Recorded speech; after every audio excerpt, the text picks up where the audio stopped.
Team ಇಂಡಿಯಾದ ಆಟಗಾರ ಮೊಹಮ್ಮದ್ ಸಿರಾಜ್ ತೆಲಂಗಾಣದ ಡೆಪ್ಯೂಟಿ ಸೂಪರಿಂಟೆಂಡೆಂಟ್ ಆಫ್ ಪೊಲೀಸ್ ಅಂದರೆ ಡಿಎಸ್ಪಿ ಆಗಿ ಅಧಿಕಾರ ವಹಿಸಿಕೊಂಡಿದ್ದಾರೆ. ಟೀಮ್ ಇಂಡಿಯಾ ಪರ ಅಂತಾರಾಷ್ಟ್ರೀಯ ಕ್ರಿಕೆಟ್ನಲ್ಲಿ ಮಾಡಿದ ಸಾಧನೆಗಾಗಿ ತೆಲಂಗಾಣ ಸರ್ಕಾರ ಸಿರಾಜ್ ಅವರಿಗೆ ಗೌರವಾನ್ವಿತ ಡಿಎಸ್ಪಿ ಹುದ್ದೆ ನೀಡಿದೆ. 2024ರಲ್ಲಿ ಟಿ20 ವಿಶ್ವಕಪ್ ಗೆದ್ದ ಭಾರತ ತಂಡದಲ್ಲಿ ಮೊಹಮ್ಮದ್ ಸಿರಾಜ್ ಕೂಡ ಭಾಗಿಯಾಗಿದ್ದರು. ಹೈದರಾಬಾದ್ ಮೂಲದ ಕ್ರಿಕೆಟಿಗನ ಈ ಸಾಧನೆಗಾಗಿ ತೆಲಂಗಾಣ ಮುಖ್ಯಮಂತ್ರಿ ರೇವಂತ್ ರೆಡ್ಡಿ ಸಿರಾಜ್ ಅವರಿಗೆ ಗೌರವಾನ್ವಿತ ಡಿಎಸ್ಪಿ ಹುದ್ದೆ ನೀಡಲು ಹಾಗೂ ಜಮೀನು ಮಂಜೂರು ಮಾಡಲು ನಿರ್ದೇಶಿಸಿದ್ದರು. ಅದರಂತೆ ಶುಕ್ರವಾರ ತೆಲಂಗಾಣದ ಪೊಲೀಸ್ ಮಹಾನಿರ್ದೇಶಕ ಡಿಜಿಪಿ ಜಿತೇಂದರ್ ಅವರಿಗೆ ವರದಿ ಮಾಡುವ ಮೂಲಕ ಮೊಹಮ್ಮದ್ ಸಿರಾಜ್ ಡಿಎಸ್ಪಿ ಹುದ್ದೆಯನ್ನು ಅಲಂಕರಿಸಿದ್ದಾರೆ. ಈ ನೇಮಕದ ಬೆನ್ನಲ್ಲೇ ಸಿರಾಜ್ ಟೀಮ್ ಇಂಡಿಯಾವನ್ನು ತೊರೆಯಲಿದ್ದಾರಾ ಎಂಬ ಪ್ರಶ್ನೆಯೊಂದು ಹುಟ್ಟಿಕೊಂಡಿದೆ. ಏಕೆಂದರೆ ಸರ್ಕಾರಿ ಉದ್ಯೋಗ ಸಿಕ್ಕ ಹಿನ್ನೆಲೆಯಲ್ಲಿ ಸಿರಾಜ್ ಅವರಿಗೆ 1 ಲಕ್ಷ ರೂಪಾಯಿಗಿಂತ ಅಧಿಕ ವೇತನ ದೊರೆಯಲಿದೆ. ಆದರೆ ಅವರು ಸದ್ಯಕ್ಕಂತೂ ಟೀಮ್ ಇಂಡಿಯಾವನ್ನು ತೊರೆಯುವ ಸಾಧ್ಯತೆ ಇಲ್ಲ, ಏಕೆಂದರೆ ಸಿರಾಜ್ ಅವರಿಗೆ ನೀಡಲಾಗಿರುವುದು ಗೌರವಾನ್ವಿತ ಹುದ್ದೆ.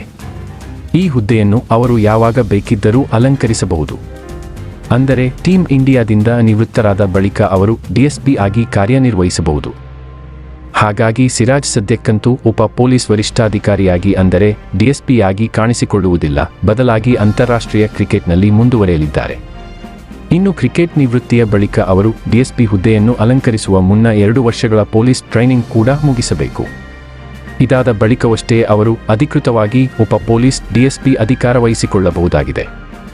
ಅಂದಹಾಗೆ 2007ರ ಟಿ20 ವಿಶ್ವಕಪ್ ಫೈನಲ್ ಹೀರೋ ಜೋಗಿಂದರ್ ಶರ್ಮಾ ಈಗ ಹರಿಯಾಣದ ಡಿಎಸ್ಪಿ ಆಗಿ ಕಾರ್ಯನಿರ್ವಹಿಸುತ್ತಿದ್ದಾರೆ. ಚೊಚ್ಚಲ ಟಿ20 ವಿಶ್ವಕಪ್ ಗೆದ್ದ ಭಾರತ ತಂಡದ ಭಾಗವಾಗಿದ್ದ ಜೋಗಿಂದರ್ ಶರ್ಮಾ ಅವರಿಗೆ ಹರಿಯಾಣ ಸರ್ಕಾರ ಡಿಎಸ್ಪಿ ಹುದ್ದೆಯೊಂದಿಗೆ 21 ಲಕ್ಷ ರೂಪಾಯಿ ಬಹುಮಾನ ಘೋಷಿಸಿತ್ತು. ಅದರಂತೆ ಇದೀಗ ಜೋಗಿಂದರ್ ಶರ್ಮಾ ಉಪ ಪೊಲೀಸ್ ವರಿಷ್ಠಾಧಿಕಾರಿಯಾಗಿ ಕಾರ್ಯನಿರ್ವಹಿಸುತ್ತಿದ್ದಾರೆ. ಹಾಗೆಯೇ ಉತ್ತರ ಪ್ರದೇಶ ಸರ್ಕಾರ ಭಾರತ ಮಹಿಳಾ ತಂಡದ ಆಟಗಾರ್ತಿ ದೀಪ್ತಿ ಶರ್ಮಾ ಅವರನ್ನು ಉಪ ಪೊಲೀಸ್ ಡಿಎಸ್ಪಿ ನೇಮಿಸಿದೆ. ಟೀಮ್ ಇಂಡಿಯಾ ಪರ ಮಾಡಿದ ಸಾಧನೆಗಾಗಿ ಯುಪಿ ಸರ್ಕಾರ ಈ ಗೌರವಾನ್ವಿತ ಹುದ್ದೆಯನ್ನು ನೀಡಿದೆ. ಇದೀಗ ಡಿಎಸ್ಪಿ ಹುದ್ದೆ ಅಲಂಕರಿಸಿದ ಕ್ರಿಕೆಟಿಗರ ಪಟ್ಟಿಯಲ್ಲಿ ಮೊಹಮ್ಮದ್ ಸಿರಾಜ್ ಕೂಡ ಸೇರ್ಪಡೆಯಾಗಿದ್ದಾರೆ. ಸ್ನೇಹಿತರೆ, ನೋಡಿದರಲ್ಲ ಈಗಿನ ತಾಜಾ ಸುದ್ದಿ. ಇಂತಹ ಅನೇಕ ವಿಷಯಗಳನ್ನು ತಿಳಿದುಕೊಳ್ಳಲು ನೀವು ನಮ್ಮ ಚಾನೆಲ್ ಅನ್ನು ಲೈಕ್ ಮತ್ತು ಸಬ್ಸ್ಕ್ರೈಬ್ ಮಾಡಿ, ಏಕೆಂದರೆ ಒಳ್ಳೆ ವಿಷಯಗಳ ನೋಟಿಫಿಕೇಶನ್ ನಿಮ್ಮ ಮೊಬೈಲ್ಗೆ ಬರುತ್ತವೆ.